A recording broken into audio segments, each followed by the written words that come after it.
মহোদয় আহি আমাৰ মাজত উপস্থিত হৈছেহি। ভাৰত চৰকাৰৰ বৈদেশিক যাত্ৰা তথা বৈদেশিক পৰিক্ৰমা মন্ত্ৰী আহি আমাৰ মাজত উপস্থিত হৈছেহি। আমি পোনপটীয়াকৈ ধন্যবাদ জ্ঞাপন কৰিছোঁ। আজি বৰগোহাঁই বংশালীৰ সভাপতি ডাঙৰীয়াই প্ৰতিনিধিত্ব কৰিছে আৰু লগতে আমাৰ নাৰিকল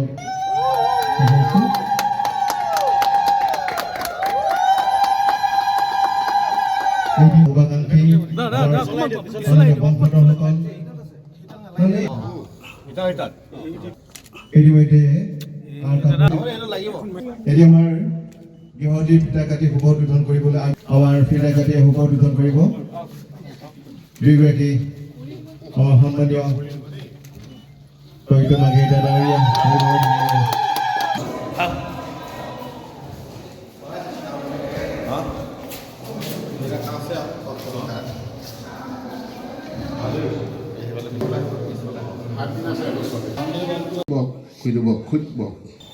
গতিকে মই তেখেতলৈ সদৌ বৰগোহাঁই বংশাৱলীৰ মুখ্য কাৰ্যালয় আজি মেছাগড়ত ঐতিহ্যমণ্ডিত বৃহত্তৰ মাদুৰী মেছাগড় অঞ্চলত আজি স্থাপন কৰা হৈছে। আজি শুভ উদ্বোধন কৰা হৈছে অসম চৰকাৰৰ সহযোগত আৰু আমাৰ জনপ্ৰিয় যুৱনেতা ময়ূৰ বৰগোহাঁইৰ উদ্যোগত তথা আমাৰ বৰগোহাঁই বংশাৱলীৰ সমূহ কাৰ্যকৰ্তা সমূহ সতীৰ্থ জ্ঞাতি বৰ্গৰ শুভেচ্ছা সহযোগিতাৰে আজি এই কাৰ্যালয়টি উদ্বোধন কৰা হৈছে।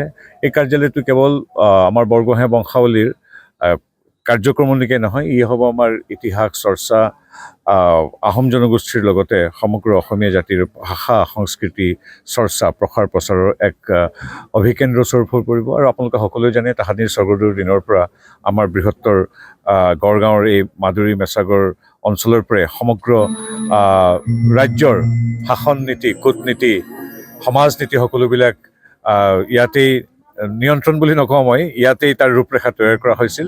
গতিকে তাৰ সেই প্ৰশাসনিক সামাজিক এক পৰিৱেশ এতিয়াও ইয়াত বিদ্যমান।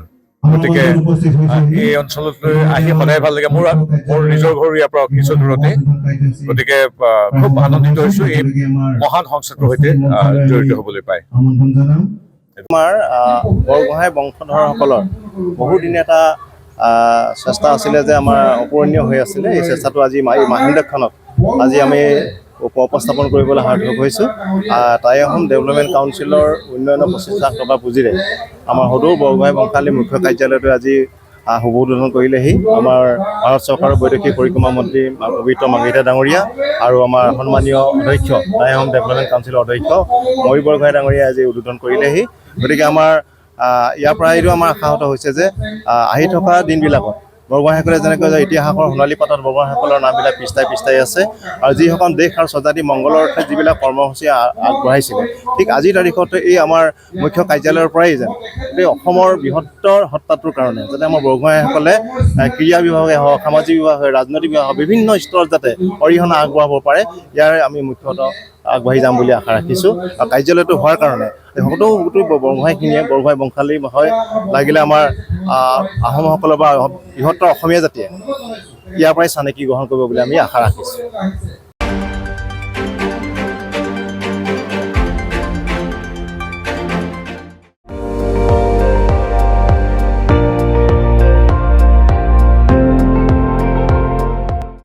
আপুনি চাই আছে ND24, সৰ্বশ্ৰেষ্ঠ নহয় সৰ্বোত্তমৰ দৌৰা।